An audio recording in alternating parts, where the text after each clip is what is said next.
It was Christmas Eve, and Ross, the 040 Camelback engine, was busy tidying up the steelworks.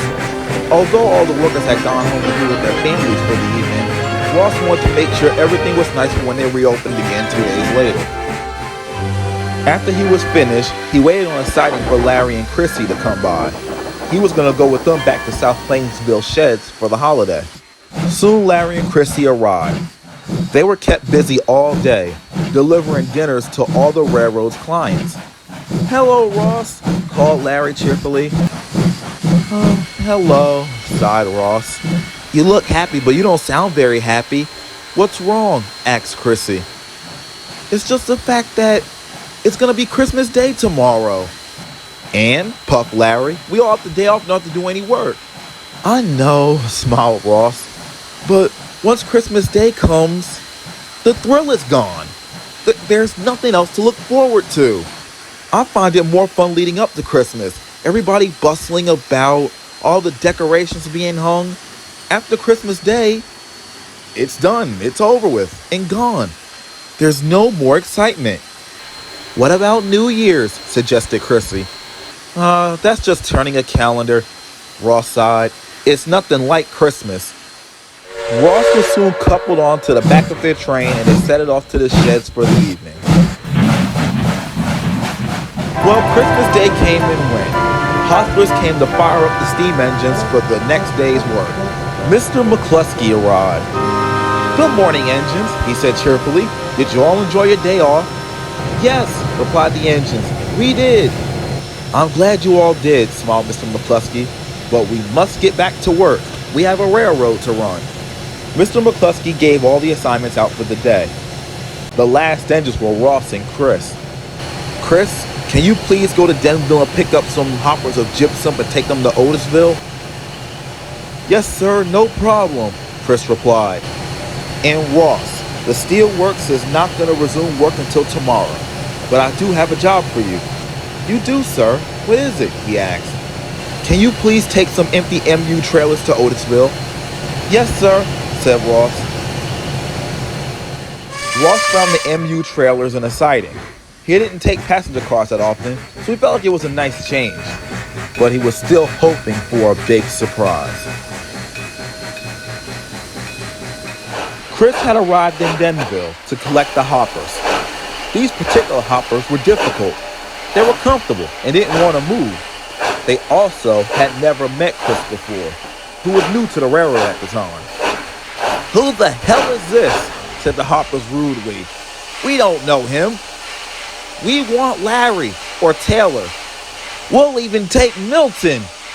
"Come on," said Chris importantly. "I don't have time for any of your nonsense." The cars didn't like being ordered about by an engine they didn't even know. "We'll give him nonsense," they giggled. Chris just ignored them and set off. He wanted to finish his job efficiently.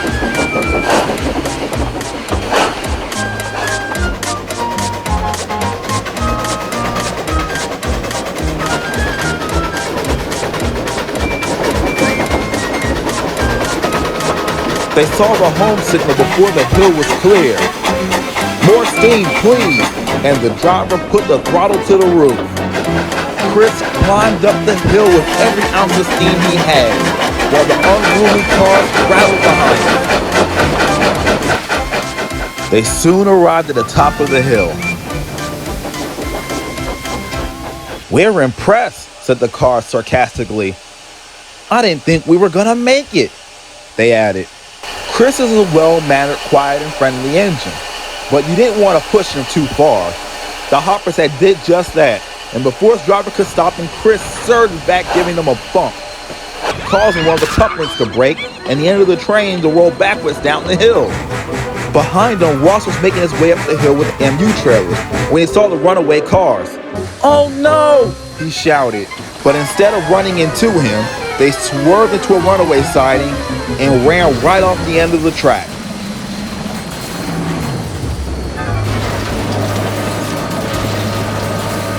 Chris left his train in the siding and came back to see what had happened. He felt awful. "I better go get a crane," he said.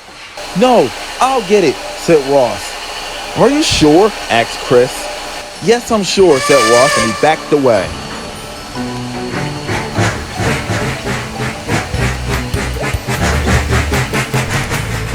He left his MU trailers in a siding and quickly collected the record.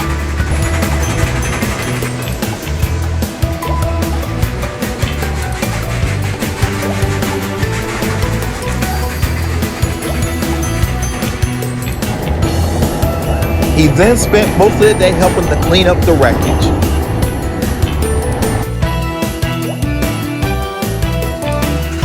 By the time the mess had been cleared, it was late. Ross was continuing on his way to Otisville when he passed by Chris on his way back to South Plainsville. Well, I guess I got my after Christmas surprise after all, Ross smiled.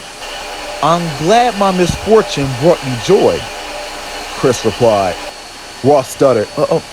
Sorry, Chris, I didn't mean... Oh, it's all right, Chris smiled. Did you get into trouble? Asked Ross. No, Dave understood it was only an accident. I'm already late with these MU trailers, Ross said. Take care, Chris, and he puffed away. You too, Ross, smiled Chris. Both engines whistled to each other and headed off towards home.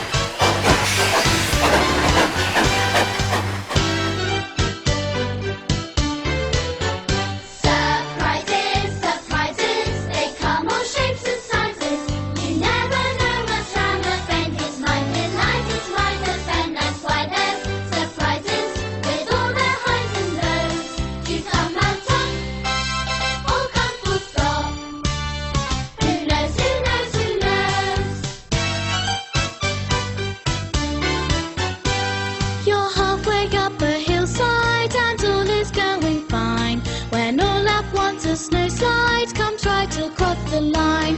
You think you're really done for, but help is on its way. You'd be surprised how often that someone saves the day. Surprises, surprises, they come on shapes and sizes. You never know what's round the bend. It's my delight, it's my defend. That's why there's surprises with all the highs and lows. To come out top or come full stop, who knows, who knows, who knows.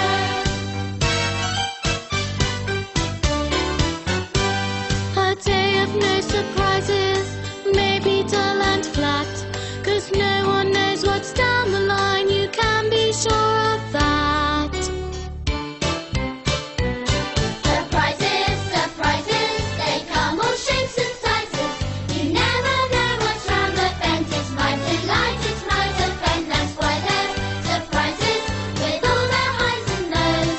You come out top or come full stop, who knows, who knows, who knows.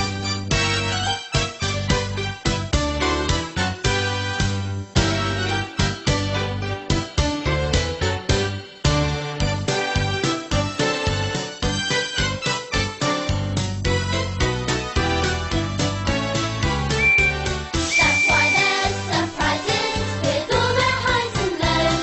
You come out top or come full stop, who knows, who knows, who knows. Surprises, surprises, they come all shapes and sizes. You never know what's round the bend. It's my delight, it's my defend. That's why there's surprises with all the highs and lows. You come out top, come full stop, shine and gleam, neat and clean. Take the mail, come off the rail. Who knows, who knows, who knows?